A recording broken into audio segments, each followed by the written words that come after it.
$18,000 for a single dinner. Employees freezing in unheated kitchens. Golden steaks losing their luster faster than you can say memeified Messiah.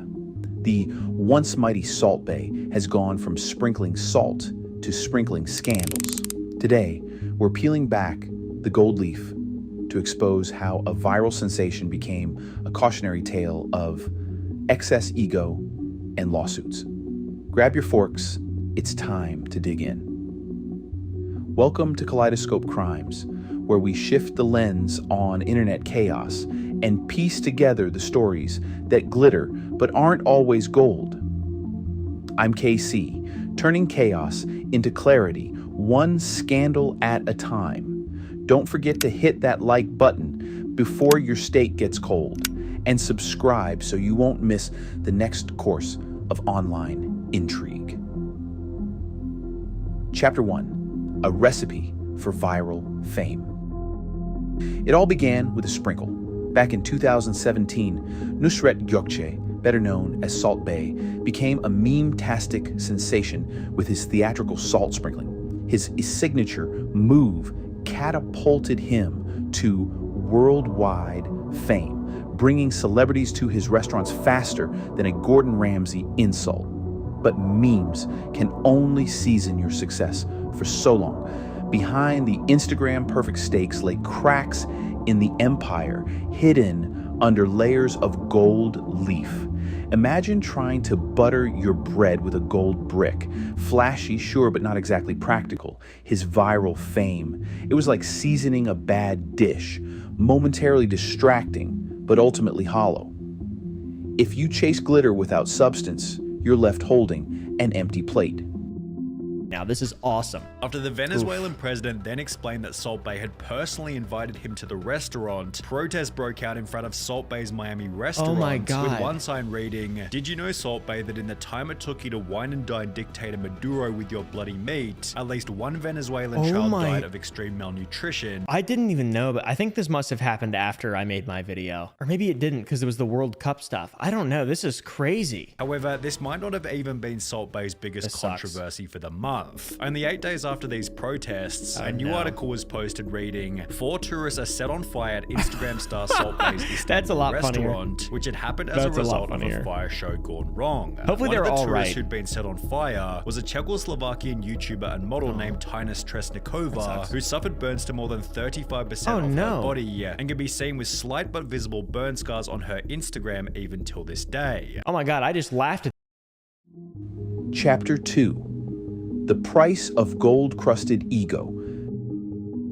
January 2024. While most of the world tightened their belts, saltbae flaunted a $398,375 dinner bill from his Dubai restaurant on Instagram, captioned, "Money comes, money goes." Yeah, money comes. And in your case, it goes into 1,300 gold-covered tomahawks and a $24,500 tip. Not exactly subtle, saltbae. That bill could feed an entire village for a year. Instead, it paid for enough gold to make King Midas blush. Talk about a high-sodium diet, both for your wallet and your ego. And speaking of wallets, do you know what else went missing faster than tips at one of his restaurants? Public goodwill.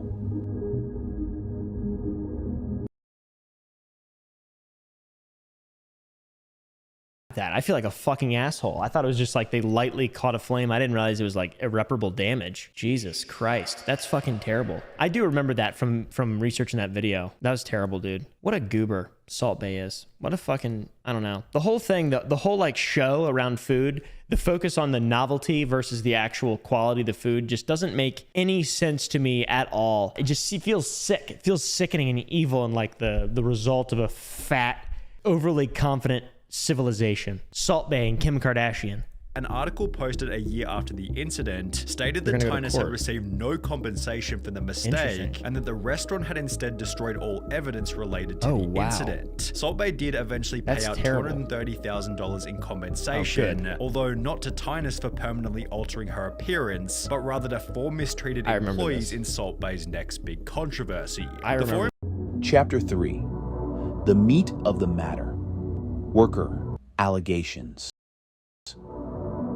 While Saltbae bathed in luxury, former employees described conditions that would make Hell's Kitchen look like a vacation. Wage theft, systematic discrimination, and a dress code policy straight out of a 1980s nightclub. Imagine paying $700 for a steak while the staff freezes behind the scenes. That's not just cold, it's icy. Cue Elsa singing Let It Go in the kitchen. And speaking of cold, one former bartender called it the Hunger Games of cooking. Can you picture it? May the odds be ever in your favor. Unless you ask for tips. Employees were reportedly fired faster than Saltbae could sprinkle salt. Discrimination as thick as the gold crust on his steaks. The rules, 2 sets. Turkish employees were treated like royalty, while the rest walked on eggshells. Chapter 4. When the Gold Cracks. London, New York. Restaurant closures piled up like a failed souffle. Profits plummeted by 48% in London. And even desperate price cuts couldn't stop the bleeding. At this point, Saltbae's business strategy was less master chef and more master disaster. When you're serving $630 steaks in a freezing restaurant, it's not fine dining. It's survival of the frostiest. Please enjoy your meal, but wear a coat. Nothing says luxury quite like shivering through your tomahawk. Oh, and about those price cuts? Slashing prices on golden tomahawks isn't exactly a blue light special at a supermarket. It's more like a desperate buy one disappointment, get one free sale. Chapter 5. The FIFA fiasco. And then came the World Cup moment we all wish we could unsee. Saltbae grabbing Messi's arm, kissing the trophy, and somehow making one of football's greatest victories about him. FIFA's response? Unfollowing him on Instagram, a modern-day excommunication. That's the digital equivalent of being voted off the island. How did Saltbae react? He claimed, 2 billion people watch the World Cup, but 5 billion are talking about me. That's math even a salt shaker wouldn't believe. You can't buy this kind of publicity, mostly because no one else would want it. Fame is fleeting, and gold tarnishes. Saltbae built an empire on theatrics, but even the most dazzling performance can end with the curtain falling. His story is a reminder. Not all that glitters is gold, and sometimes it's just overpriced steak. Let me know, has Saltbae's empire finally hit its expiration date? Comment below, and don't forget to subscribe. After all, we've got plenty more scandals to slice through. And if you ever find yourself with a $600 steak bill, remember, sometimes it's better to savor the salt than to worship the hand that sprinkles it.